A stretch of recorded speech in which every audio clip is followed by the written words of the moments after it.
Anong gagawin mo? Ba't amoy pa? Amoy pa. Layot. Diyos ko. Dito ka. Baka madulas ka naman dyan. Uy! Tandaan lang kasi ano pa yan? Parang stiff neck. Iba nga ito. Iba na to. Hindi na ito ano. Yan yun! Ito yung ginawa mo kay ano? Oo, pero iba na.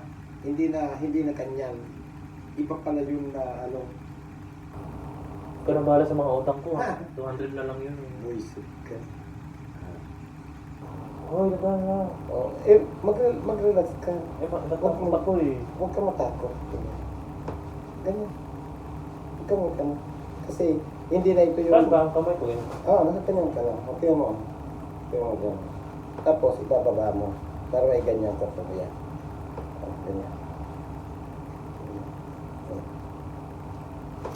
Ganyan lang. Di ba?